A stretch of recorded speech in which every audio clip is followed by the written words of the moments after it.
Oke, sahabat semua, Assalamualaikum warahmatullahi wabarakatuh.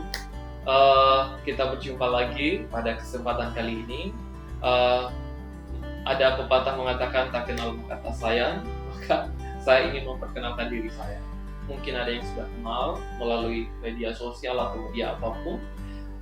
Nama lengkap saya adalah Brajakson Syokal, dan biasa dipanggil Ayah Jo atau Nurse Jo atau apapun, asal kalian bahagia dan senang silakan ya.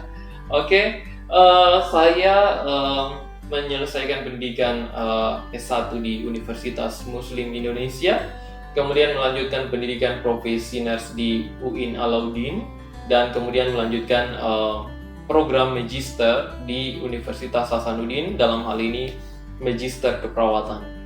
Baik, sahabat semua, saya sangat berbahagia bertemu dengan kalian semua hari ini. Saya ingin memperkenalkan diri bahwa saya selain kesibukan sebagai pengajar atau pendidik di Universitas Muslim Indonesia, saya juga menekuni satu bidang atau bahkan satu organisasi atau wadah yang namanya adalah Rumah Uji Kompetensi Indonesia. Jadi tidak salah kita ketemu hari ini dan dimanapun, ya memang kita akan bergelut tentang ujian kompetensi. Jadi mungkin ada sudah pernah dengar yang namanya RUKI atau Rumah Uji Kompetensi Indonesia, owner atau yang punyanya atau bahkan saya disebut direktur utamanya adalah saya pribadi.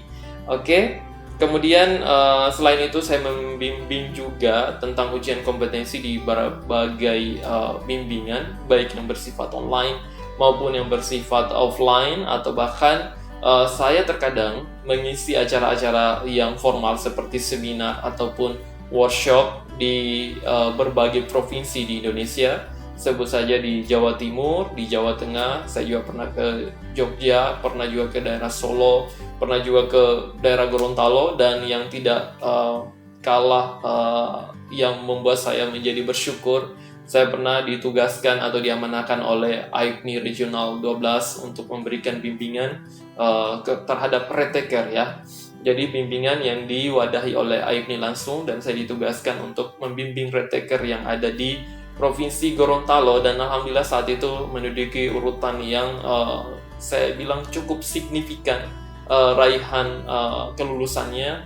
Kalau saya tidak salah ingat ada di urutan ketiga, menduduki kelulusan tertinggi. Jadi itulah ya suatu kesyukuran yang saya lakukan hari-harinya. Baik, sahabat semua, saya ingin memperkenalkan juga. Saya mungkin pernah dikenal sama orang melalui suatu buku, melalui suatu tulisan, atau melalui suatu apapun, itu sah-sah saja. Jadi saya memang memiliki beberapa buku yang bisa kalian temui di Gramedia dan juga bisa kalian temui di RUKI tadi. Jadi saya istilahnya mempunyai anak-anak yang banyak di Indonesia, yang memang anak-anak ini adalah saya istilahkan para pejuang ujian kompetensi atau para pejuang STR di seluruh Indonesia.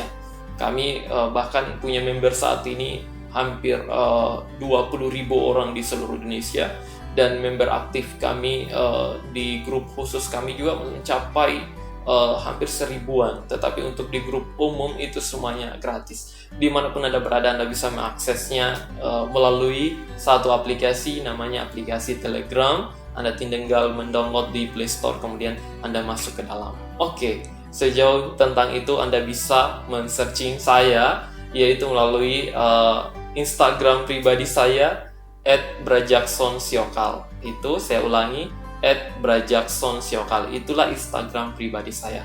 Kalau di Facebook pribadi saya, Anda bisa menemui saya di dengan nama Brajakson spasi Syokal. Klik, maka nama saya akan muncul dan profil saya juga akan muncul.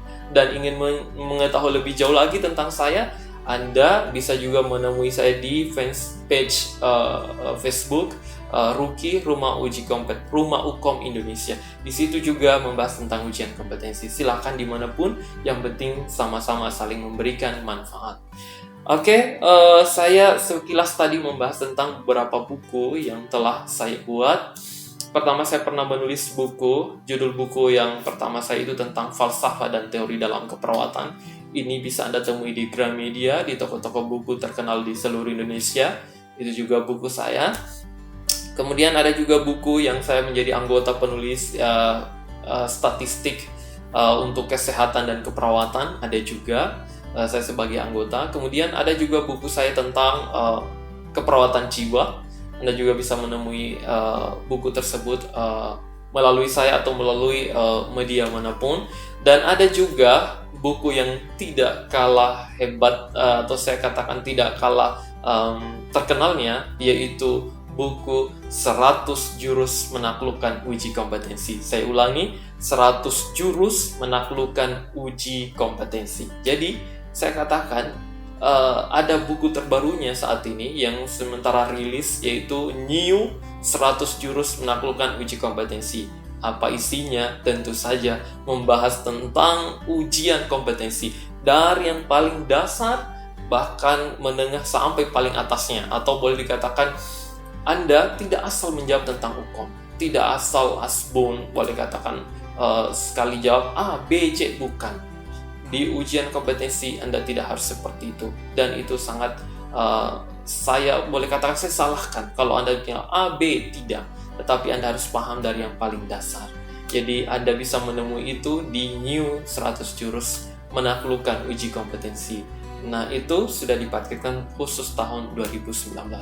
Jadi semua itu adalah membahas tentang ujian kompetensi.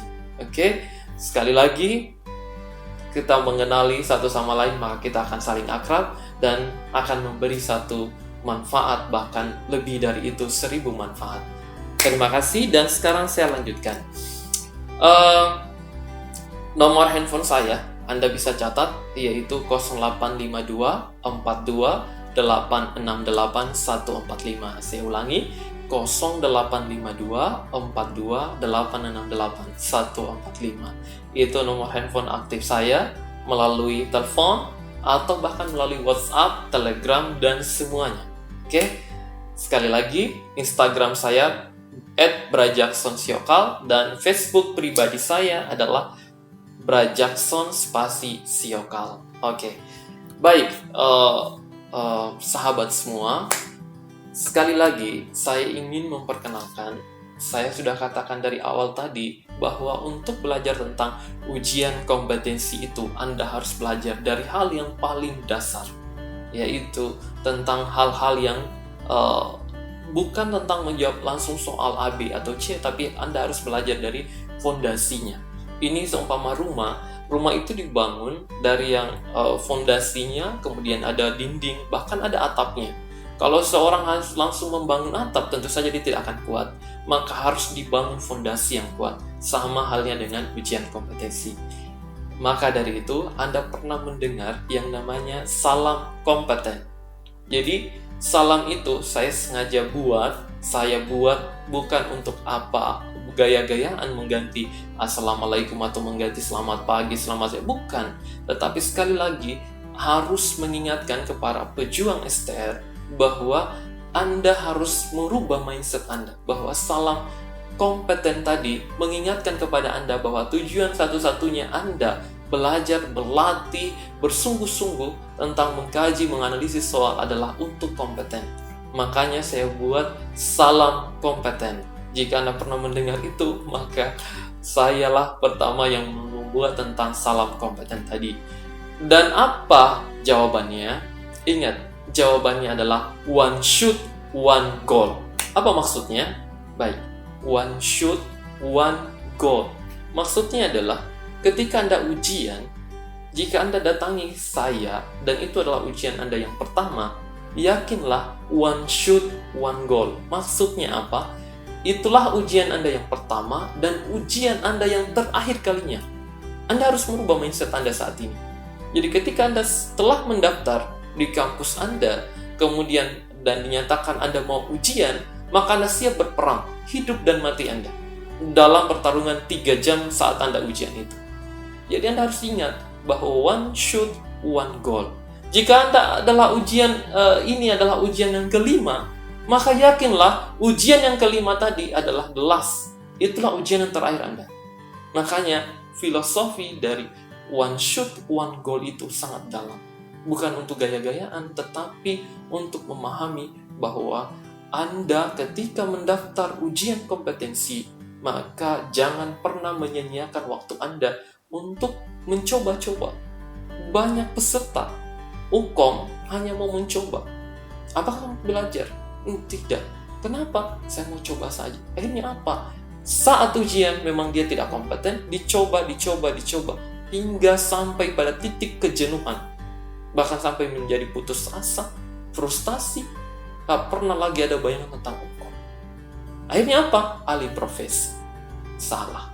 Jadi ketika Anda yakin bahwa ini adalah ujian dan Anda siap untuk berjuang, maka yakinlah itu ujian terakhir kali buat Anda.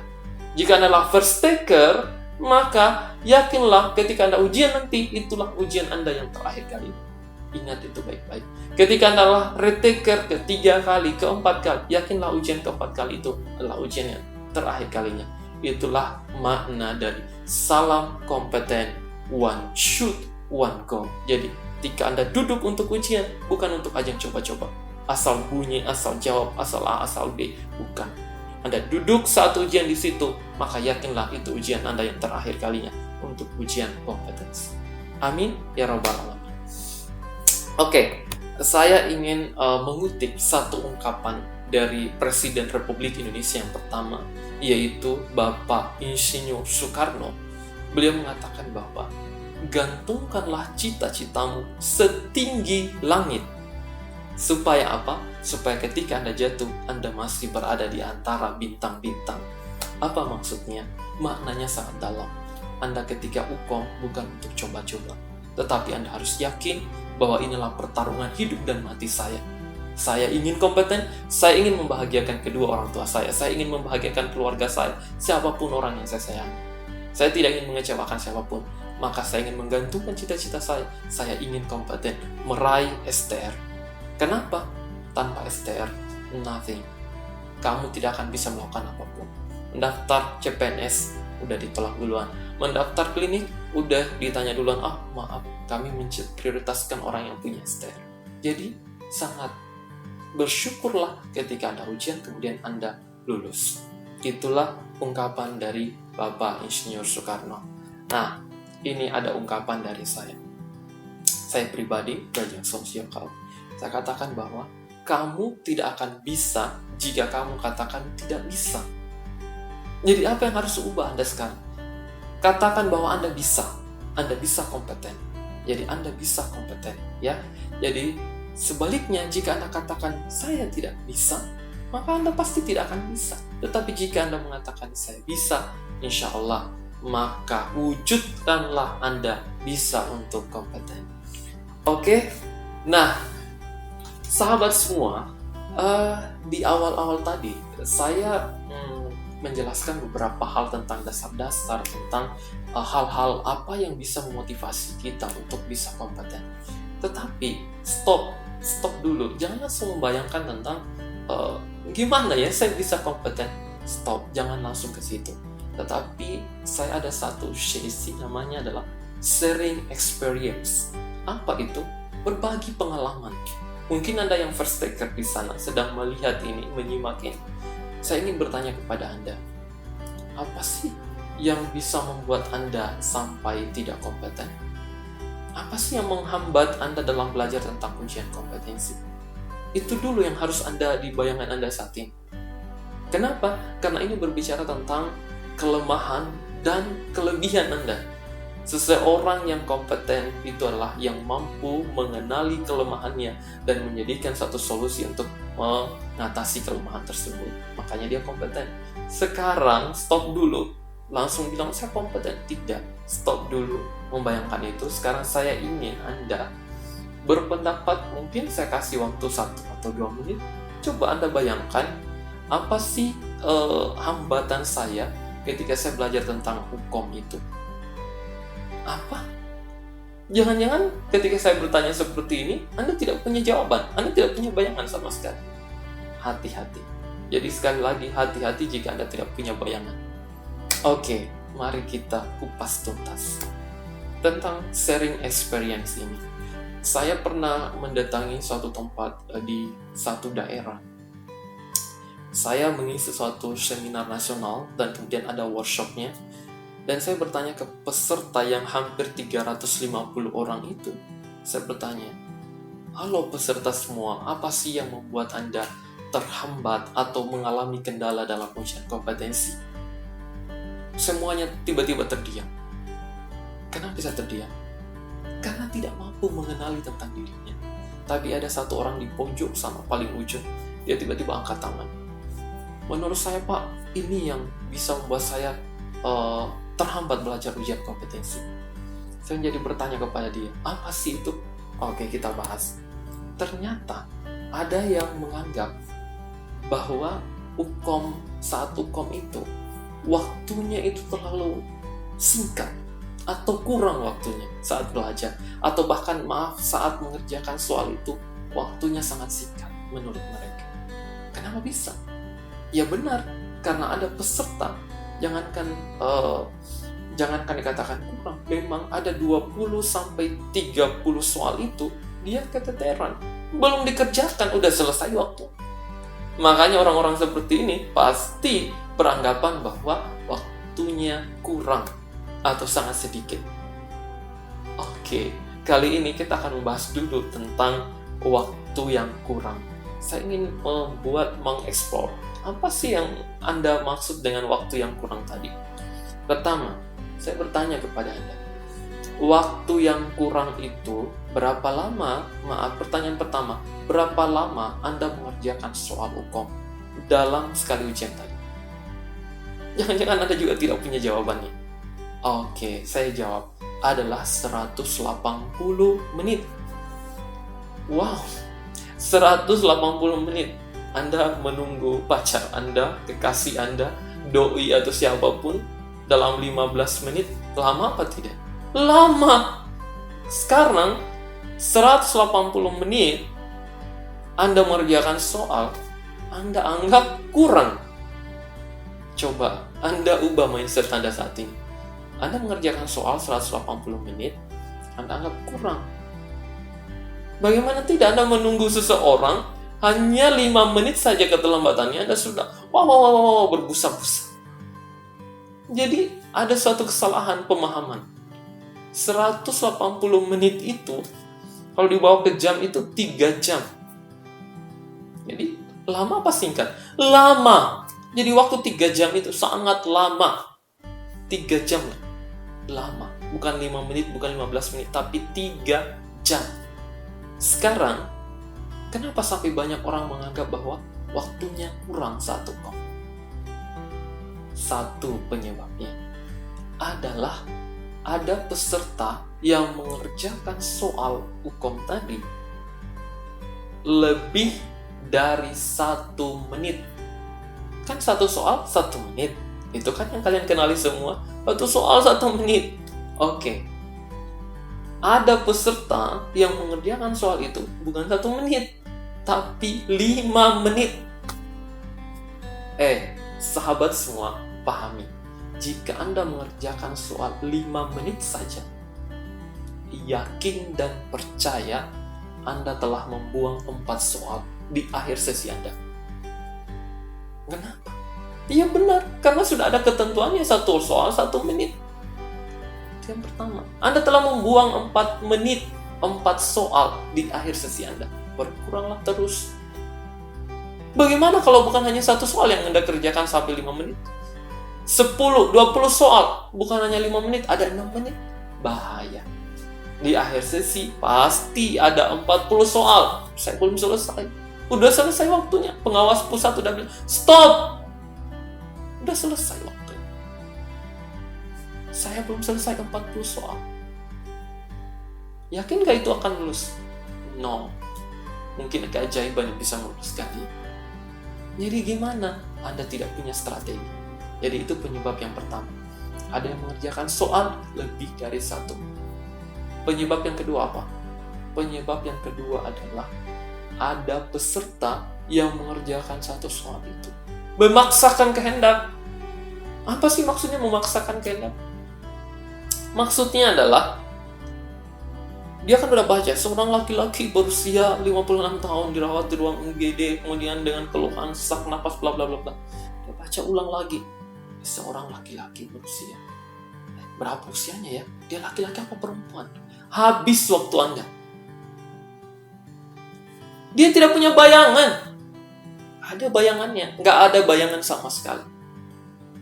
Artinya apa? Memaksakan pada satu soal yang sulit untuk dikerjakan. Salah. Lantas apa yang harus dilakukan? Langkahi dong. Lewati. Artinya apa? Anda tidak punya bayangan atau Anda tidak punya pemahaman penuh tentang soal tadi.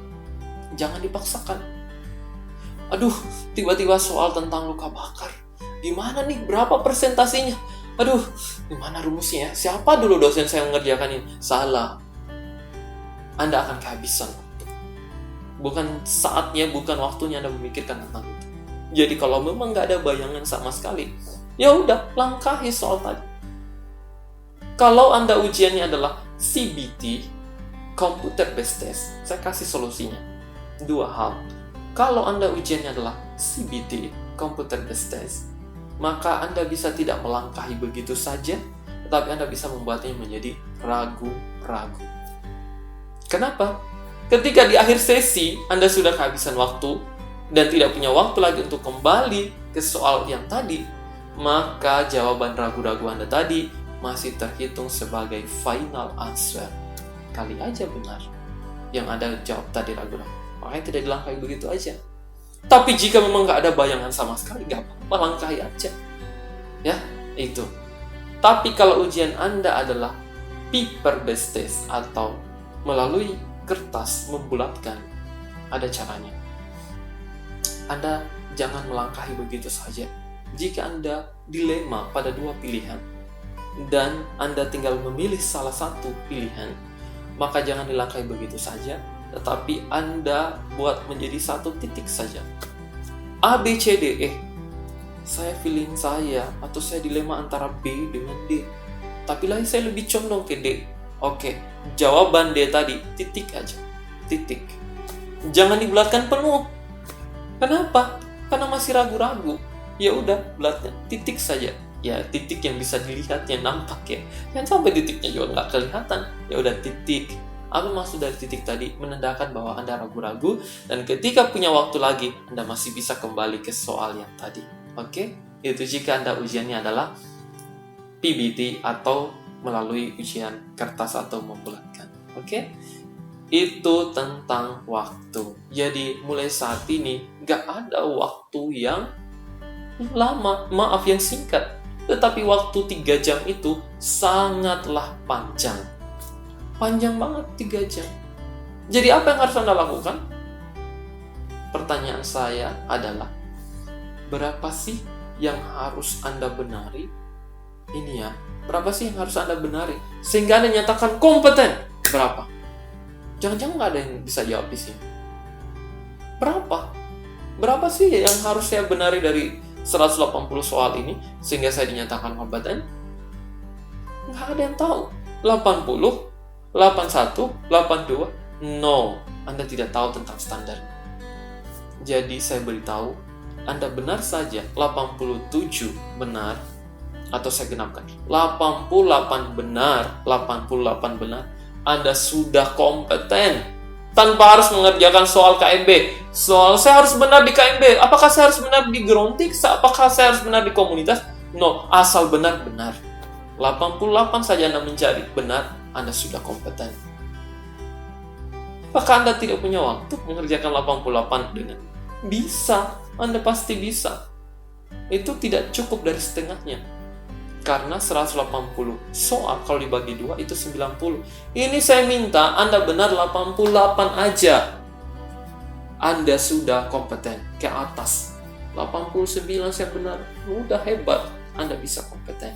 Ya, itu. Jadi mulai saat ini, saat UKOM nanti, 3 hal yang bisa Anda lakukan untuk mensiasati tentang masalah Anda, waktunya yang kurang ini. Pertama, ingat soal. 1 soal itu 1 menit. Jangan pernah Anda mengerjakan 1 soal tadi sampai 3 menit, 4 menit, 5 menit. Jika Anda mengerjakannya 5 menit, Anda telah membuang 4 soal di akhir sesi Anda. Yang kedua adalah jangan memaksakan untuk mengerjakan soal yang tidak dipahami, yang tidak ada bayangan sama sekali. Anda bisa melangkahi atau membuatnya menjadi ragu-ragu. Oke.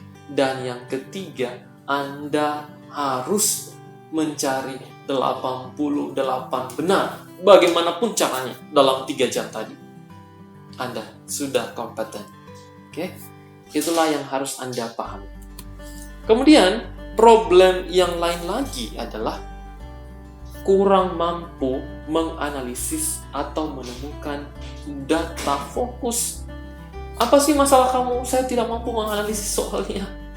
Aduh, pusing Pak. Semuanya datanya penting. Di mana sih data yang paling penting? Itulah yang saya sebut sebagai data fokus. Data fokus itu hanya istilah saya saja, dan orang menggunakannya, alhamdulillah. Ternyata metode yang saya katakan data fokus ini bisa diadopsi oleh banyak orang, berbagai kampus di Indonesia. Maksudnya adalah, data fokus ini adalah rahasia dari yang menulis soal. Data ini, kalau ini nggak ada, maka bisa berubah jawabannya. Makanya saya katakan, data fokus ini adalah rahasia dari yang menulis soal. Rahasia dari pembuat soal itu. Jadi saya katakan, ruh dari soal itu ada di data fokus. Di mana letaknya? Ada di kasus. Di kasusnya, dari itu seorang laki-laki berusia 56 tahun dirawat di ruang penyakit dalam karena sesak nafas bla bla bla, sampai hasil laboratorium menunjukkan bla bla bla bla. Oke. Di dalam dari seorang laki-laki sampai hasil laboratorium situ ada yang namanya data fokus. Data fokus itu tidak selamanya semua kalimat yang ada dalam kasus itu semuanya penting. Jadi data fokus data fokus setelah data penting atau data urgent, atau saya katakan rahasia dari yang menulis soal ada di data fokus. Oke? Jadi gimana caranya kita tahu bahwa ini adalah data fokus? Tentu saja Anda harus mulai memahami dan berlatih dengan soal yang benar atau soal yang terreview. Dan saya katakan ada satu contoh. Banyakan ini soal tentang soal KMB. Contoh saja ya. Misalnya soal ini adalah menyangkut tentang diabetes mellitus. Dari depan itu seorang perempuan berusia bla bla bla bla bla, panjang kali lebar, tidak nafsu makan, kemudian dia pernah mual, muntah, bla bla bla bla. Ada luka di kakinya sampai pada terakhir hasil GDS 400 mg per dl. Nah, kalau saya tanya yang mana data fokusnya, Anda mungkin akan menjawab itu yang nggak kurang nafsu makan, tampak lemah. Belum tentu. Jadi yang saya maksud data fokus di sini, walau hanya ada 2 kata atau 3 kata sekalipun, tapi jika itu penting, maka itulah data fokusnya. Jadi yang mana yang maksudnya data fokus? Misalnya ya, tadi GDS 400. Wajar nggak ini orang GDS 400? Nggak wajar. Jadi inilah data fokusnya, GDS-nya tadi. Itulah data fokus dari kasus tersebut. Berapa GDS 400 mg per dl? Jika ditanyakan apa masalah keperawatannya, jawabannya hanya satu, ketidakstabilan kadar glukosa darah. Itu aja masalahnya. Lihat di buku SDKI-nya, ketidakstabilan kadar glukosa darah. Oke? Kemudian kalau ditanyakan apa tindakan keperawatannya, jawabannya juga hanya satu, berikan terapi insulin. Itu aja yang kalian pilih. Dari itu mungkin Anda akan salah. Kenapa? Karena orang dengan GDS seperti itu, ya perlu distabilkan. Dengan apa? Pemberian insulin. Itu hanya contoh kecil saja untuk menemukan tentang data fokus tadi. Jadi, walaupun hanya ada 1 kata sekalipun, tapi jika itu penting dan berkorelasi terhadap jawaban nanti yang akan dipilih, maka itulah yang disebut dengan data fokus. Oke? Kemudian ada lagi masalah yang lain adalah yang ketiga, kurang memahami istilah asing. Ya, wajib Anda pahami tentang istilah-istilah itu. Ada salah satu peserta di daerah Sulawesi Tenggara, pernah saya datang di salah satu kampus.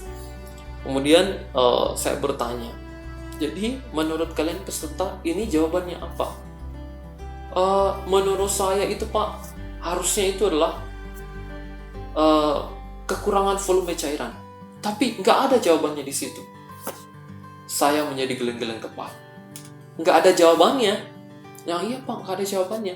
Padahal ada di option C-nya itu adalah hipovolemia. Tapi karena peserta tadi tidak paham bahwa hipovolemia itu sama saja dengan kekurangan volume cairan, akhirnya dia nggak pilih. Ini kan konyol namanya ya. Kalau Anda sebenarnya memahami bahwa ini adalah orang yang kekurangan volume cairan, tapi karena nggak muncul itu jawaban kekurangan volume cairan, yang muncul hanya hipovolemia, itu menyanyiakan satu jawaban benar. Artinya apa? Anda harus memahami, memadukan kata hipovolemia sama dengan kekurangan volume cairan. Defisit nutrisi sama dengan ketidakseimbangan nutrisi, kurang dari kebutuhan tubuh. Atau apalagi, dan seterusnya. Itulah yang harus Anda sesuaikan ya dengan istilah asing. Jadi istilah-istilah itu buat list, tempel di dindingnya semua, kemudian buat menjadi satu lembar kertas. Hipovolemia sama dengan kekurangan volume cairan. Kemudian defisit nutrisi sama dengan ketidakseimbangan nutrisi, kurang dari kebutuhan tubuh, dan seterusnya. Buatkan daftarnya. Oke? Kemudian ada lagi keluhan yang keempat. Keluhan yang keempat dari peserta itu ketika belajar tentang hukum adalah pilihan jawabannya benar semuanya. Oke, benar semuanya Pak. Kami susah memilih mana jawabannya karena benar semuanya. Oke, saya beritahu ya. Ada di jawaban itu 5 option jawaban A, B, C, D, E. Memang semua jawaban ini benar semuanya. Jadi A, B, C, D, E benar semuanya Pak. Gimana caranya ini Pak? Tetapi perlu Anda ketahui bahwa dari 5 jawaban ini ada yang disebut dengan distraktor, atau istilah penulis soal adalah distraktor, tapi maksudnya adalah pengecoh soal. Nah, garis bawahi pengecoh soal. Di 5 option tadi A, B, C, D, E ada jawaban A, B, C, D adalah pengecoh soal, dan jawaban E adalah one best answer. Jadi Anda harus memahami dan memilih yang namanya one best answer. Itulah yang Anda pilih, jawaban yang tepat di antara semua jawaban yang benar. Kenapa sih harus benar semuanya? Ntar nanti kita masuk di materi yang lebih dalam. Kenapa harus benar semuanya? Karena kapan ada satu jawaban yang salah di situ diletakkan oleh penulis soal, maka gagallah soal tadi. Ditolak oleh Bank Soal Nasional. Ngapain mau diterima kalau nggak ada kaitannya? Jadi semua option jawabannya tadi benar semuanya. Tapi di antara semua jawaban yang benar tadi ada yang namanya one best answer. Itulah yang Anda akan pilih. Oke. Dan ada lagi keluhan selanjutnya, yaitu tidak memahami tentang pengecoh soal. Saya istilahkan tadi adalah distraktor atau pengecoh soal. Apa sih itu pengecoh soal? Ada nggak di soal? Ada. Saya beritahu ya, pengecoh soal itu jelas ada di dalam soal. Ada 2 letak dari pengecoh soal. Letak yang pertama adalah di kasus. Seorang laki-laki berusia, di situ ada pengecoh soal. Letak yang kedua adalah di option jawaban. Option jawaban, apakah masalah keperawatan yang tepat pada kasus A, hipovolemia, B, defisit nutrisi. Di option jawaban ini ada 4 pengecoh soal atau distraktor dan 1 one best answer. Sengaja diletakkan oleh penulis soal, tapi tidak asal untuk memasukkan pengecoh, tetapi betul-betul harus real, ilmiah, dan dapat diterima secara ilmu pengetahuan, dan memang terjadi di lapangan atau di rumah sakit atau bahkan di klinik atau di masyarakat. Itulah pengecoh soal. Ada lagi yang bertanya peserta, biasanya di dalam kasus itu pengecoh soalnya ada di awal kalimat, di pertengahan kalimat, atau di akhir kalimat Pak? Jawaban saya seperti ini. Selama saya mereview soal ratusan bahkan ribuan soal, jarang saya mendapati data fokus itu, ya, data fokus ada di awal-awal paragraf, jarang. Oleh karena itu, satu kesimpulan, jangan terlalu berpatokan di awal-awal, karena terkadang tidak begitu penting.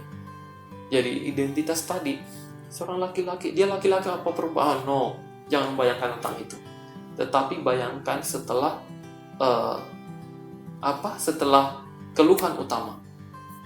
Kira-kira data apa yang muncul misalnya di KMB ya. Oke, sekarang di mana sih itu pengecoh soalnya? Pengecoh soalnya bisa diletakkan berhamburan. Bisa di awal-awal, bisa di akhir kalimat di paragraf awal, bisa di tengah-tengahnya, bisa bahkan di akhir paragraf. Itu bisa saja.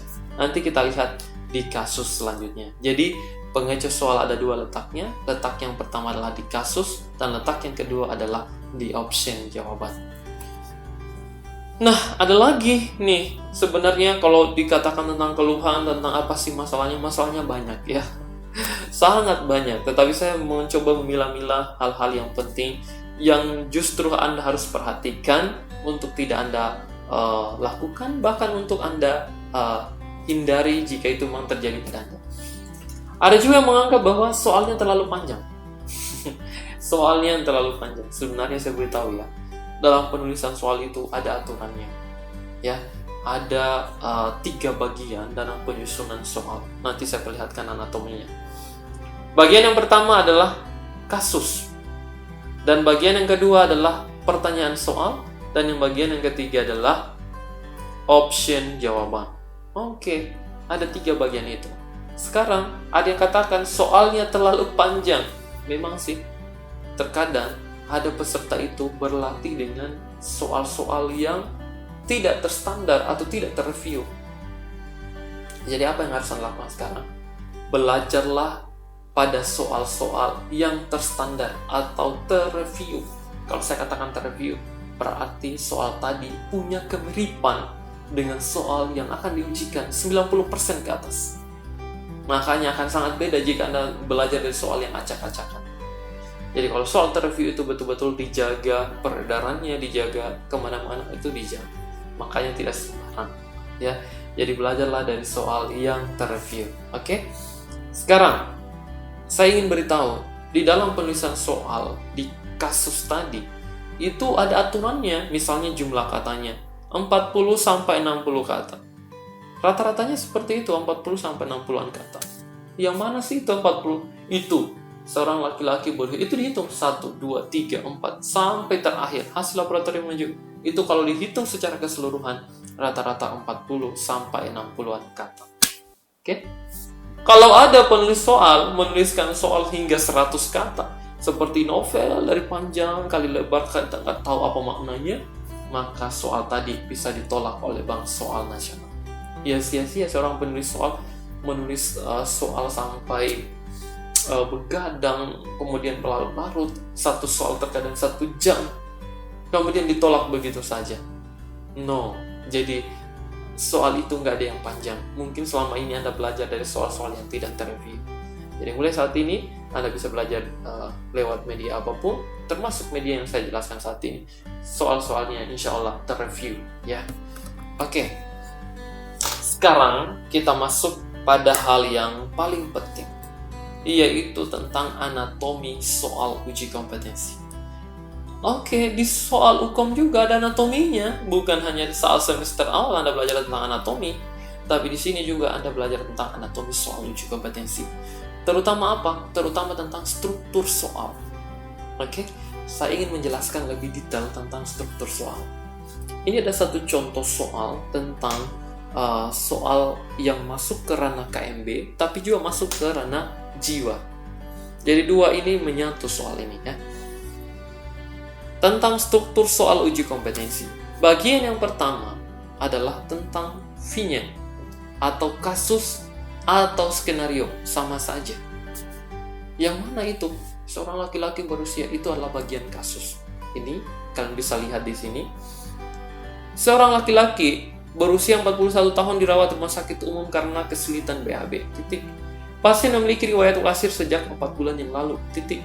Pasien merasa nyeri saat BAB dan akan direncanakan operasi. Titik. Hasil pengkajian, pasien sulit tidur, mengeluh tidak terlelap, dan mudah terbangun. Titik. Tekanan darah 140/90, mmHg, frekuensi nadi 100 kali per menit, dan frekuensi nafas 26 kali per menit, suhu 37 derajat Celcius. Tampak pucat dengan wajah yang tegang. Selesai satu kasus. Pokoknya sudah selesai satu kasus. Inilah satu kasus. Sahabat semua, jika dihitung dari laki-laki sampai pada wajah yang tegang itu, jumlah katanya rata-rata 40-60 kata. Coba Anda buktikan. Pasti tidak lebih dari 60 atau bahkan mendekati 60 atau pasti tidak akan 100 kata. Karena pasti kalau itu terjadi 100 kata mungkin akan ditolak oleh Bang Soal. Oke, kita beranjak ke bagian yang kedua dari struktur soal. Bagian yang kedua adalah lead in atau pertanyaan soal. Nah, ini lead in atau pertanyaan soal. Inilah bagian yang saya anggap penting dan tidak kalah penting juga. Menyangkut tentang apa? Arah soal. Lead in seperti apa saja itu lead in atau pertanyaan soal? Lead in itu istilah penulis soal. Tapi kalau awamnya kita mengenal adalah pertanyaan soal. Oke? Seperti apa? Apakah masalah keperawatan yang tepat pada kasus? Apakah tindakan keperawatan yang tepat pada kasus? Apakah pendidikan kesehatan yang tepat? Itu semua adalah bagian-bagian dari pertanyaan soal. Ya. Dan bagian yang ketiga dari struktur soal adalah option jawaban. Option jawaban harus memuat 5 option jawaban. Nggak boleh hanya 2, nggak boleh 3. Pokoknya A, B, C, D, E. Nggak boleh hanya 4. Pokoknya A, B, C, D, E. Itu option jawaban. Nah, tadi saya review singkat distraktor atau pengecoh soal. Di mana letaknya? Nah, kita bahas sekarang. Kita mulai bahas dari kasus atau skenario. Bagaimana sih sampai terbentuk satu kasus itu? Coba Anda perhatikan. Ternyata terbentuk satu kasus itu, penulis soal akan membuat dari yang paling dasarnya, yaitu tentang identitas pasien. Jadi dari identitasnya dulu. Apakah dia seorang laki-laki? Dia seorang perempuan? Jadi seorang laki-laki berusia atau seorang perempuan berusia 41 tahun. Jadi harus jelas secara identitas. Makanya hingga hari ini saya pribadi belum pernah menemukan satu soal atau satu kasus yang mengatakan seorang banci, seorang waria, nggak pernah ada. Jadi semuanya harus jelas, seorang laki-laki atau seorang perempuan. Oke? Kemudian, berapa usianya? Kemudian apa lagi? Di mana dia dirawat? Coba kita lihat kasus. Laki-laki berusia 41 tahun dirawat di rumah sakit umum. Oke. Jadi laki-laki berusia 41 tahun itu adalah identitas pasien. Kemudian dirawat di rumah sakit umum itu adalah setting ruangan. Di mana dia dirawat? Di ruang penyakit dalam. Di mana dia dirawat? Di ruang bedah, di ruang IGD, di ruang poli, di ruang apapun. Maternitas, di masyarakat, di keluarga, di mana? Di panti werda, di mana dia dirawat? Itu adalah bagian dari setting ruangan. Siapa yang mengantar dia? Diantar oleh suaminya, dibawa atau dipapah, dilarikan. Itu semua adalah bagian dari setting ruangan. Kemudian, yang setelah setting ruangan, biasanya penulis soal identitas pasien, kemudian setting ruangan, dan yang bagian setelahnya adalah keluhan utama pasien. Contoh di kasus. Dirawat di rumah sakit umum karena kesulitan BAB. Inilah yang menjadi keluhan utama pasien. Apa itu? Kesulitan BAB. Oh, ternyata pasien ini ada di rumah sakit karena sulit BAB. Nggak mungkin dia pergi shopping di rumah sakit. Pasti ada alasannya. Itulah yang disebut dengan keluhan utama. Oke, paham? Saya yakin Anda akan paham sejauh itu. Kemudian, bagian selanjutnya, penulis soal setelah keluhan utama, biasanya juga membubuhi dengan riwayat medis atau riwayat penyakit. Contoh seperti ini. Seorang laki-laki berusia 56 tahun dirawat di ruang penyakit dalam karena sesak nafas. Pasien memiliki riwayat bronkitis kronis. Nah, riwayat medis lah yang dikatakan dengan bronkitis kronis tadi. Oke? Jadi terkadang ada soal seperti itu. Jadi setelah keluhan utama biasanya dibumbui dengan riwayat medis atau riwayat penyakit pasien. Ingat, riwayat medis atau diagnosis medis itu bisa dimasukkan, tapi bukan diagnosis keperawatan. Ya, jadi medis. Apakah appendicitis, apakah karsinoma mamai, semuanya bisa diletakkan. Setelah ini semua, maka penulis soal barulah menebarkan tentang data-data yang mendukung keluhan. Apakah itu data subjektif, data objektif, apakah pasien mengeluh seperti ini. Pasien merasa nyeri saat BAB. Ya sudah. Dia punya satu keluhan, nyeri. Itu udah jelas ada di kasus nyeri saat BAB. Oke, apalagi sulit tidur, mengeluh tidak terlelap. Itu juga keluhan. Itu semua adalah data-data yang mendukung keluhan. Dibeberkan oleh penulis soal. Data-data yang mendukung keluhan. Sampai pada hasil pemeriksaan laboratorium bisa dimasukkan. Selesailah satu kasus. Jumlahnya 40-60an kata. Itu rata-ratanya. Satu kasus selesai. Oke? Sekarang, di mana letaknya pengecoh soal? Dari yang saya baca tadi, jelas dan pasti ada pengecoh soal. Tapi kita nggak tahu di mana sih letaknya, yang mana sih pengecoh soalnya. Nanti kita lihat dan kita buktikan yang mana pengecoh soalnya. Oke? Dan bagian yang kedua, kita beranjak ke bagian yang kedua adalah pertanyaan soal. Apa itu pertanyaan soal? Berarti memuat tentang pertanyaan, bukan pernyataan. Beda ya pertanyaan dengan pernyataan. Kalau pernyataan, saya akan pergi ke pasar. Itu pernyataan. Tapi kalau pertanyaan, apakah saya akan pergi ke pasar? Apakah adik saya akan ke pasar? Itu baru pertanyaan. Makanya di pertanyaan, penulis soal memuat tentang 5W plus 1H. Oke? 5W plus 1H. Apakah? Bagaimana? Kenapakah? Jadi itu soal yang benar. Memuat tentang pertanyaan, bukan pernyataan. Jadi kalau Anda menemukan buku, kemudian membahas di situ, kemudian ada langsung pertanyaannya, STR biasa juga digunakan untuk titik-titik. Salah ini buku, salah ini soal, gak usah dipelajari, buang jauh-jauh. Itu nggak benar, ya. Dan nggak akan pernah muncul di kasus atau di soal hukum seperti itu. Saya jamin. Jadi memang harus memuat tentang pertanyaan soal. Oke, dan bagian yang ketiga adalah option jawaban. Di option jawaban, Bapak Ibu, sahabat semuanya, ada A, B, C, D, dan E. Oke, memuat tentang A, B, C, dan E. Jadi 5 option jawaban. Tapi di antara option jawaban situ ada yang namanya one best answer. 4-nya pengecoh soal, 1 one best answer. Oke, kita lanjut.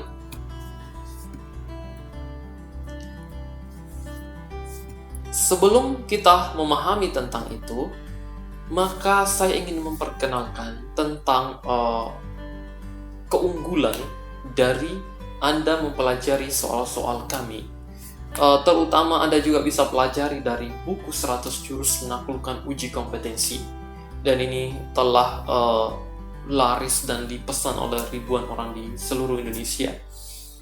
Apa itu? Tentang program andalan, yaitu tentang kemampuan 5 hal. Pertama adalah kemampuan dalam seni menjawab soal. Ternyata dalam menjawab satu soal itu kita harus punya seni. Nggak boleh asal jawab A, B, C, tapi harus ada dasar dan seninya menjawab soal. Kemampuan kedua, setelah Anda memahami tentang video dan semua media ini, adalah kemampuan menemukan data fokus. Apa itu data fokus? Rahasia atau ruh dari soal atau kasus itu. Yang ketiga adalah kemampuan memotong waktu. Jadi kalau tadi Anda keteteran 40 soal di akhir sesi Anda, no, kita harus balik. tetapi kita mampu men-save waktu hingga 40 menit. Save waktu hingga 40 menit. Ada peserta saya, bimbingan saya, sahabat semua. Saya berkata jujur bahwa ini sudah lebih dari satu orang. Dia mampu menyimpan waktu 60 menit. Bayangkan Bapak Ibu, 60 menit artinya 1 jam. Berarti 2 jam saja dia mengerjakan soal 180 soal. Dia mampu men-save waktu atau menyimpan waktu 60 menit atau 1 jam. Luar biasa. Makanya peserta ini ketika selesai ujian kemarin, dia WhatsApp pribadi kepada saya dan kemudian dia sampaikan menjelang sore, sampaikan seperti ini, "Pak, saya udah ujian, terima kasih atas bimbingannya selama ini. Setelah saya ujian tadi, saya ingin menceritakan satu hal. Tadi ada satu keajaiban yang saya rasakan, saya anggap ini menakjubkan buat saya." Saya jawab, "Kenapa?" "Ternyata saya Pak mengerjakan soal tadi, saya mampu menyimpan waktu 60 menit Pak." Saya kaget bukan main, luar biasa. Kenapa bisa sampai menyimpan 60 menit? Jadi Pak, semua yang Bapak ajarkan, semua yang Bapak bimbing itu, saya terapkan semuanya Pak. Dari A sampai Z saya terapkan semuanya. Sampai saya menyimpan waktu 60 menit. Saya menjadi kaget. Saya katakan begini, "Terus 60 menit itu kamu buat apa?" "Oh, jadi 60 menit saya tadi." Jadi dia sudah di 180, di soal 180, dia udah masih menyimpan waktu 60 menit. Udah selesai. "Jadi kamu gunakan untuk apa?" "Saya gunakan Pak untuk mengerjakan soal saya yang masih ragu-ragu, yang masih belum terlalu yakin, saya review kembali." Luar biasa. Hingga akhirnya saya menjawab seperti ini, "Adik, saya perlu sampaikan, karena ini belum ada pengumumannya, maka Anda tidak boleh takabur, tidak boleh sombong, gak boleh sombong apalagi takabur, mengatakan saya akan lulus. Enggak. Semua keputusan, semua usaha kita, pusatnya ada sama Yang Maha Kuasa." Jadi saya katakan seperti ini, jadi jangan takabur. Kalau begitu, karena pengumumannya nanti akan 1 bulan kemudian, maka perbanyaklah doa. Berdoalah sungguh-sungguh. Hingga akhirnya keluarlah pengumuman 1 bulan kemudian. Apa yang terjadi, sahabat semua? Muncullah WhatsApp pribadi dari peserta tadi kepada saya. Saya kemudian membacanya menjelang biasanya kan AIPNI atau AIPFIKI rilis pengumuman itu kan jam 10 waktu Indonesia Barat, bagian Barat, atau bahkan kalau di bagian Indonesia Timur itu biasanya jam 12 atau bahkan jam 1 udah kelihatan tuh hasil. Keluarlah pengumuman menjelang sholat itu zuhur, masuk WhatsApp peserta ini dan dia katakan seperti ini, "Pak," dia ada pesan, dia katakan, "Pak, ini pengumumannya. Bapak Ibu semua, sahabat semua, Anda mungkin tidak akan percaya. Dari daftar itu ada 1 sampai 75 peserta yang ikut UKOM di salah satu institusi. Saya nggak perlu menyebutkan institusinya dari mana. Tetapi ada 75 peserta. Tahu nggak berapa yang kompeten di 75 tadi? Yang kompeten dari 75 peserta tadi, Bapak Ibu, hanya 5 peserta. Dan apa yang terjadi? Peserta tadi, dia buat stabilo lah namanya tadi. Dia kasih lingkar warna merah dan dia beritahu kepada saya, "Pak, itu nama saya yang saya lingkarin. Kalau saya tidak salah ingat ada di urutan 24 ya." Dari 75 peserta Bapak Ibu, hanya 5 yang kompeten. Salah satunya adalah peserta tadi. Menakjubkan. Jadi ternyata mampu Anda nanti bisa menyimpan waktu. Saya berdoa Anda bisa menyimpan waktu 10 menit. 20 menit Anda udah selesai. Tapi masih ada 20 menit yang Anda simpan. Oke, taruhlah janganlah 20 menit. Pas aja saya udah bersyukur. Jangan sampai ketetaran saya belum selesai 10 soal, udah habis waktunya. Nah, pas aja saya udah bersyukur. Apalagi Anda mampu menyimpan waktu 20 menit, 30 menit. Very good. Yang berikutnya adalah kelihayan peserta untuk menemukan pengecoh soal. Itu sangat mudah jika Anda belajar dari sini.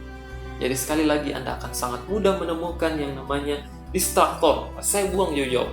Kalau di kehidupan sehari-hari ini yang suka PHP ini tuh buang jauh-jauh. Itulah distraktor. Itulah pengecoh soal. Buang. Nggak akan diambil. Dan yang kelima adalah kemampuan menemukan soal bonus. Anda harus percaya di soal UKOM itu ada soal-soal bonus. Ini hanya istilah saya saja. Kenapa saya katakan soal bonus? Soal yang mampu dikerjakan dalam 10 detik. Wow, 10 detik. 1, 2, 3, 4. 10 detik Anda udah selesai soal tadi. Gimana soalnya Pak? Pasti Anda bertanya-tanya. Gimana tuh? Jangankan 10 detik. Ada soal yang hanya sampai 5 detik. Anda sudah bisa jawab. Yang mana jawabannya? Oh, ini best answer. Oke. Itulah kemampuan-kemampuan yang Anda bisa dapatkan. Kemudian, inilah yang tidak kalah penting. Kita akan masuk 100 jurus menaklukkan uji kompetensi. Jadi, saya review, Anda masih ingat tentang buku News 100 Jurus Menaklukkan Uji Kompetensi. Jadi bukan hanya jurusnya, ada juga soal-soalnya di dalamnya. Inilah yang akan saya perkenalkan. 100 jurusnya itu. Saya meyakini, saya menulis buku itu ketika peserta tadi mampu menguasai 100 jurus tadi dan mengaplikasikannya dalam UKOM nanti, bukan tidak mungkin lulus dengan one shoot, one goal. Sekali ujian, dia langsung kompeten. Kenapa? Karena mampu menerapkan. Seperti apa? Contoh yang tadi, mampu menyimpan waktu. Itu adalah bagian dari 100 jurus menaklukkan uji kompetensi. Oke, sekarang kita memperhatikan contoh soal. Oke, perhatikan contoh soal ini. Contoh soalnya tidak kalah jauh dengan yang seperti tadi. Kasus yang pertama, seorang laki-laki berusia 41 tahun dirawat di rumah sakit umum karena kesulitan BAB. Pasien memiliki riwayat wasir sejak 4 bulan yang lalu. Pasien merasa nyeri saat BAB dan akan direncanakan operasi. Hasil pengkajian, pasien sulit tidur, mengeluh tidak terlelap, mudah terbangun.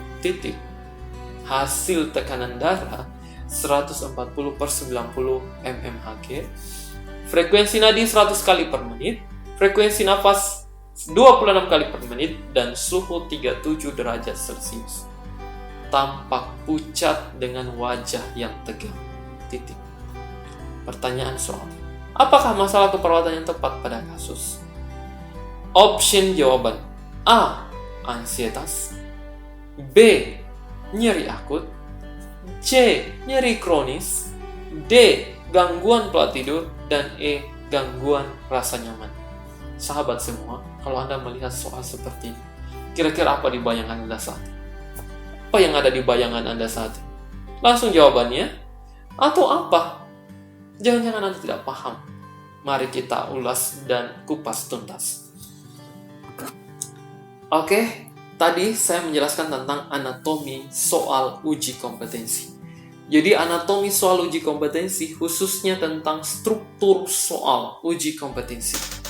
Apa itu struktur soalnya? Dimulai dari kasus, pertanyaan soal, dan option jawaban. Itulah struktur soal seperti yang saya jelaskan di awal tadi. Dan kemudian kita masuk di hal yang paling penting. Apa itu 100 jurus? Apa saja? Coba kita bahas pada kesempatan hari ini.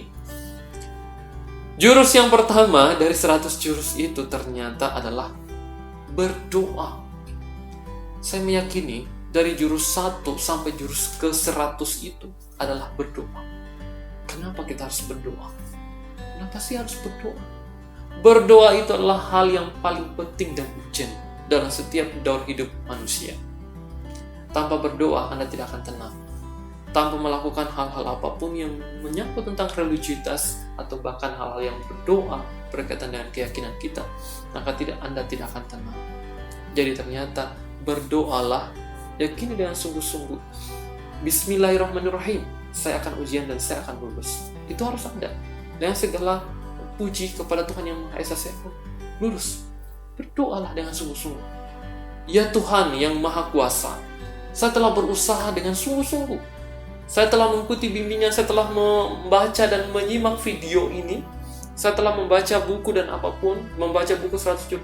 Maka luluskanlah saya. Oke? Itu harus ada di doa kita. Maka saya bisa untuk lulus karena usaha saya. Maka luluskanlah saya atas usaha dan perjuangan saya. Itulah doa yang pertama. Oke? Kemudian berlanjut ke jurus yang kedua. Apa jurus yang kedua? Relax. Oke? Relax. Relax dan menenangkan keyakinan bisa kompeten. Ingat baik-baik. Salah satu kunci dari kompeten adalah ketenangan. Siapapun yang mampu relax dengan tenang di dalam saat ujian, maka dia bisa kompeten. Kenapa? Anda akan masuk di ruang karantina. Di karantina lah Anda, berapa ratus orang di dalam situ. Masuk. Dari situ Anda mulai deg-degan. Kalau Anda tidak tenang, menenangkan diri Anda, membuat Anda rileks, maka yakin dan percaya Anda akan gemetaran, tremor, dan tidak akan sabaran, bahkan terburu-buru saat ujian. Ya. Sekarang yang harus Anda perhatikan adalah rileks dan yakin bahwa Anda bisa kompeten. Oke? Dengan gimana caranya? Tarik nafas dalam. Latihan. Anda harus tarik nafas dalam. Tarik nafas dalam melalui hidung. Hembuskan perlahan melalui mulut. Ulangi lagi. Seperti itu. Sampai Anda benar-benar tenang. Saya bisa dan saya akan kompeten. Bismillah. Selesai. Anda pasti akan rileks. Kemudian, jurus yang ketiga adalah memahami tentang anatomi soal. Khususnya tentang struktur soal. Itu penting sekali. Sekarang jurus yang keempat. Apa itu? Berlatih dengan pola Syokal Ruki. Oke?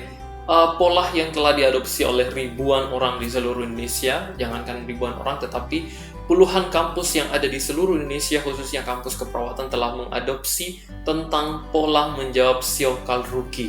Gimana sih itu pola? Yaitu satu pola yang akan memudahkan Anda 10 kali lebih cepat untuk menjawab soal. Sangat mudah dan sangat efektif untuk Anda menjawab soal. Jadi dimulai dari mana? Yaitu tentang lead in atau pertanyaan soal, kemudian data fokus, eliminir, best answer, sampai rasional. Jadi di buku 100 jurus itu sangat lengkap tentang pola menjawab Syokal Ruki. Nah, sekarang gimana caranya dari lead in? Kenapa orang harus melihat dari pertanyaan? Kenapa kalau saya tanya, dari mana sih soal itu? Satu kesatuan kita harus lihat dari mana? Saya telah membuktikannya sendiri dan telah memperkenalkan ini ke berbagai orang di seluruh Indonesia. Ternyata teori saya ini membuktikan bahwa sangat mudah. Dari satu soal itu, ternyata yang paling mudah untuk dilihat pertama kali adalah pertanyaan soal. Dari di struktur soal tadi adalah bagian yang kedua, yaitu pertanyaan soal. Kenapa sih orang harus melihat ke pertanyaan soal lebih awal? Bayangkan saja, sahabat semua, jika ada satu soal Anda membacanya, seorang laki-laki berusia, Anda ulang-ulang terus. Bahkan ada peserta yang belum sampai ke pertanyaan soal, dia udah mengulangnya 6 kali, 7 kali. Bahkan belum bertanya, apa sih pertanyaan ini? Tapi dia ulang-ulang terus, nggak ada dapat apa-apa. Dia nggak baca juga apa pertanyaan. Oke, itu namanya salah. Jadi kalau gitu, maka teori saya membuktikan bahwa Anda bisa melihat langsung ke pertanyaan soal. Makanya ini sudah viral. Apa yang harus dilihat pertama kali? Pertanyaan soal. Saya perkenalkan itu dan telah diadopsi oleh berbagai orang di seluruh Indonesia. Maka yang harus dilihat pertama kali adalah pertanyaan soal. Tentang apa? Alur pemikiran dari penulis soal ada di pertanyaan soal. Jadi cari tahu, apakah masalah keperawatan yang tepat? Jadi pertanyaan soalnya adalah masalah keperawatan. Oh, soal ini bertanya tentang masalah. Jadi kalau ditanyakan tentang masalah, arah kita itu adalah tentang masalah-masalah yang ada di SDKI atau NANDA. Defisit nutrisi, hipovolemia, ansietas, itu kan semua nama-nama itu ada di dalam SDKI.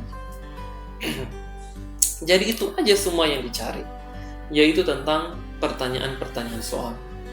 Kemudian masuk selanjutnya adalah data fokus. Nah, ini adalah ruh dari soal itu. Maaf, itu adalah alur pemikiran dari penulis soal. Maaf, itu adalah bagian dari rahasia dari yang menulis soal. Itulah data fokus. Bagian yang ketiga adalah eliminir. Nah, kita mengeliminasi. Jawaban yang mana kita akan eliminir duluan? Oh, A yang saya eliminir duluan. Oh, B yang saya... Itu harus ada alasannya. Dan bagian yang ketiga, bagian selanjutnya adalah best answer, atau jawaban yang dipilih dari 5 jawaban itu, mana one best answer-nya. Dan yang terakhir, apa rasionalnya. Jadi pola ini akan memudahkan Anda 10 kali lebih cepat dan efisien untuk menjawab soal. Nah, jurus yang kelima sekarang. Apa jurus yang kelima? Fokus awal adalah lihat lead in atau pertanyaan soal. Seperti di pola Shiokawa-Ruki tadi, ternyata fokus awal kita adalah pertanyaan soal. Apa sih pertanyaan soalnya? Pertanyaannya adalah masalah keperawatan yang tepat. Seperti contoh kasus tadi. Sekarang, jurus yang ke-6. Lakukan scanning dan skimming. Anda harus mampu membaca cepat. Membaca cepat. Bukan lalot, apalagi lelet. Tapi harus membaca cepat. Seorang laki-laki berusia, Anda harus cepat membaca. Bagaimana caranya? Coba kita lihat di kasus. Laki-laki berusia 41 tahun dirawat rumah sakit umum karena kesulitan BAB. Ada satu trik yang bisa Anda gunakan dan bisa Anda terapkan. Dan ini juga udah diadopsi oleh banyak orang. Apa itu? Langsung lihat titik yang pertama. Jadi titik, di mana ada titiknya? Di mana ada titik yang pertama? Oh, ternyata setelah kesulitan BAB, titik. Ternyata titik yang pertama, bukan mengumpulkan titik ya, ada berapa titik sekarang, bukan. Tetapi lihat sebelum titik itu kata-katanya apa? Kesulitan BAB. Berarti pasien ini udah ada di bayangan kita bahwa pasiennya sulit BAB, ada gangguan di pencernaannya. Oke, ada gangguan pada pencernaannya. Oke, selanjutnya adalah jurus yang ke-7. Temukan data fokusnya. Apa sih data fokus dari kasus ini? Coba kita perhatikan. Data fokus itu adalah rahasia dari penulis soal. Kita lihat ya. Apa sih data fokus dari kasus ini? Nah, data fokusnya adalah, kalau kita perhatikan dari seorang laki-laki bahkan sampai dengan wajah yang tegang, sebenarnya hanya ada satu kalimat. Di bagian mana? Yaitu tampak pucat dengan wajah yang tegang. Coba kita perhatikan. Ini dia. Jadi ternyata data fokus pada kasus ini adalah tampak pucat dengan wajah yang tegang. Itu aja data fokusnya. Yang lain emang nggak penting. Penting juga, tetapi dia hanya menunjang data fokus yang ada. Jadi kalau di bayangan kita, tampak pucat dengan wajah yang tegang. Kira-kira bayangan Anda apa? Apa ya, orang yang ngapain itu? Pasti di bayangan kita lah orang yang takut, orang yang was-was, orang yang khawatir. Namanya ansietas. Pasti jawaban kita mengarah ke ansietas. Atau ke kecemasan. Kenapa sampai mengarah ke kecemasan? Mari kita pilah satu persatu. Manakah pengecoh soal dari kasus ini? Jawaban yang pertama adalah ansietas. Ada yang menjawab tentang ansietas. Ada juga menjawab tentang nyeri akut. Ada yang menjawab tentang nyeri kronis. Kenapa? Karena ada di data nyeri saat BAB. Jadi, jangan mengandai-andai, jangan berandai-andai, tetapi langsung ada pada kasus atau datanya. Ada nggak datanya tentang nyeri? Oh, ada. Nyeri saat BAB. Masuklah jawaban tentang nyeri. Oke, karena saya telah menentukan bahwa data fokusnya adalah tampak pucat dengan wajah yang tegang, maka sekali lagi, berarti jawaban ini akan mengarah ke ansietas. Ternyata pasien ini, karena cemasnya, maka bisa meningkatkan perubahan vital sign pada pasien itu. Apa? Bisa meningkat nadinya, bisa meningkat tekanan darahnya. Coba Anda bayangkan diri Anda yang sementara cemas, pasti bisa Anda deg-degan, bisa Anda takut, khawatir, itu bisa terjadi. Nadi kita bisa meningkat. Ternyata juga gara-gara cemasnya ini, pasien menjadi tidak tidur, menjadi tidak telap, menjadi mimpi buruk, dan semuanya. Oke? Maka gugurlah jawaban nyeri. Nyeri tadi itu adalah akibat. Jadi di dalam hukum, itu kita mencari penyebab atau akar dari masalahnya yang akan kita atasi. Oke? Kita harus mengatasi akar dari masalahnya. Bukan akibat atau bukan daun atau pepohonan. Bukan. Tetapi kita akan mengatasi akarnya. Jadi bagaimana caranya? Coba kita buktikan satu jurus, yaitu jurus yang ke-11. Kita masuk ke jurus yang ke-11, yaitu pilihlah option jawaban jika pertanyaan adalah masalah keperawatan atau tindakan keperawatan, yang mana jika option itu dipilih maka mampu mengurangi seluruh keluhan pasien, atau bahkan 90% ke atas keluhan pasien itu hilang setelah diatasi masalah tadi. Coba kita buktikan. Nah, Anda akan memilih mengatasi nyeri. Saya bertanya, jika Anda mengatasi nyeri, apakah berkurang seluruh masalah itu? Tidak kan? Tetap ada masalahnya yang lain. Berarti salah jawaban tadi. Hapus jawaban nyeri. Maka dihapuslah jawaban nyeri, yaitu nyeri akut, nyeri kronis, semua dihapus. B, C dihapus. Oke, sekarang kita memilih jawaban E, gangguan rasa nyaman. Jadi ada gangguan rasa nyaman. Misalnya orang kegerahan, aduh panas banget ya, itu gangguan rasa nyaman. Baju saya kesempitan, aduh saya nggak bisa bergerak, itu juga adalah gangguan rasa nyaman. Maka ketika Anda mengatasi gangguan rasa nyaman, apakah berkurang masalah pasien? Atau hilang seluruhnya? Tidak juga. Maka salah jawaban tadi. Gugurlah jawaban gangguan rasa nyaman. Ini semua masuk sebagai pengecoh soal atau distraktor. Oke? Jadi, di kasus ini yang perlu Anda perhatikan adalah apakah data fokusnya? Data fokusnya adalah tampak pucat dengan wajah yang tegang. Itu aja data fokusnya. Jadi, Anda berpikir orang yang tampak pucat, wajahnya tegang, kira-kira ngapain? Orang takut, pasti orang khawatir, kemudian orang was-was, itu bisa terjadi. Lantas, kira-kira ini kalau diarahkan ke masalah keperawatan, kira-kira apa masalah? Tentu saja masalah yang bisa Anda pilih adalah bisa ansietas, bisa juga gangguan rasa nyaman, bisa juga apa? Tentu saja yang Anda pasti akan pilih adalah ansietas atau kecemasan atau cemas. Jadi apa masalahnya? Orang yang tampak pucat, wajahnya tegang, itu ngapain? Berarti orang yang cemas. Jadi Anda membayangkan, kalau nggak ada kata-kata tampak pucat dengan wajah yang tegang ini bisa aja berubah jawabannya. Mungkin bukan tentang ansietas. Seperti itulah urgensi atau esensi dari data fokus. Jadi mulai saat ini, latihan Anda adalah latihan menemukan data fokus dari setiap kasus. Oke?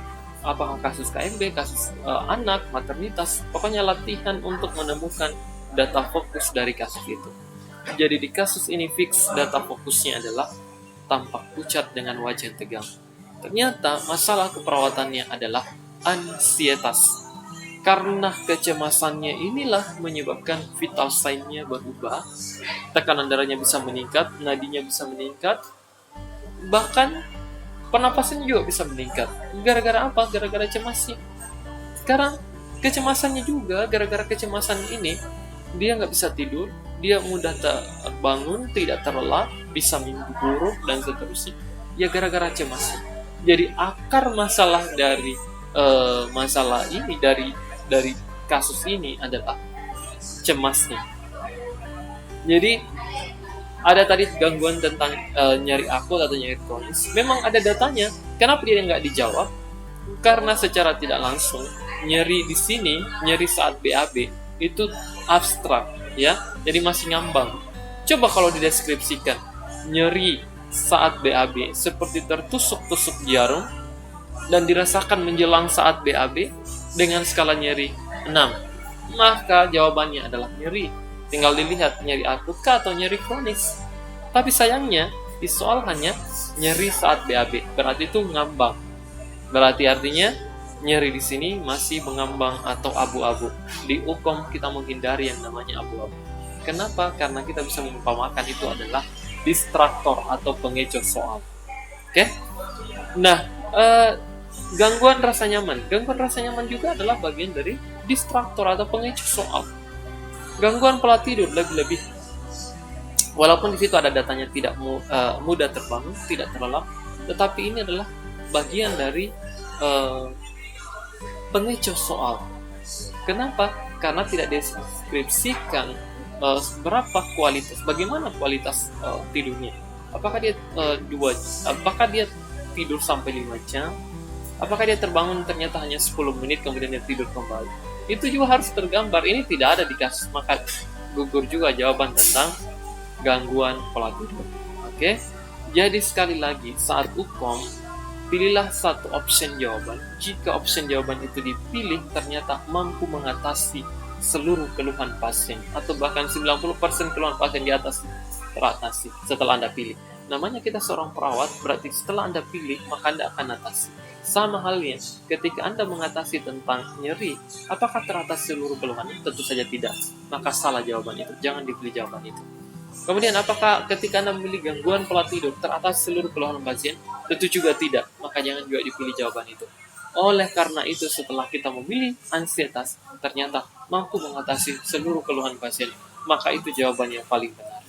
Jadi sekali lagi, di jawaban-jawaban ini yang perlu Anda perhatikan adalah data fokusnya, Pak. Itu yang paling penting. Jadi data fokus dari kasus tersebut. Oke, jadi jika tidak berkaitan erat, maka Anda hapus, eliminir jauh-jauh. Jadi ingat pola Siokal Ruki, lihat apa pertanyaan soalnya, kemudian apa data fokusnya, kemudian eliminir yang tidak berkaitan erat, dan kemudian apa best answer-nya atau jawaban paling tepat, dan apa rasional. Oke, itulah yang bisa Anda terapkan saat ujian kompetensi nanti. Ingat, jangan fokus pada soal yang sulit dikerjakan, tapi fokuslah pada soal yang mudah Anda kerjakan sebanyak 88 soal, dan Anda yakini benar. Ingat, 88 soal dan Anda yakini benar. Masih banyak lagi jurus-jurus yang lain yang perlu Anda ketahui, tetapi karena kita terbatas oleh waktu, maka cukup sekian dan insya Allah kita akan lanjutkan lagi di sesi yang lain. Sampai ketemu, dan jika Anda ingin mengetahui lebih dalam tentang saya, Anda bisa follow Instagram saya @brajackson_siokal, atau Anda bisa Facebook saya brajackson_siokal. Oke, sampai jumpa, dan mudah-mudahan video singkat ini bisa memberikan manfaat dan bisa membuat Anda one shoot, one goal. Amin ya robbal alamin. Sekian, assalamualaikum warahmatullahi wabarakatuh.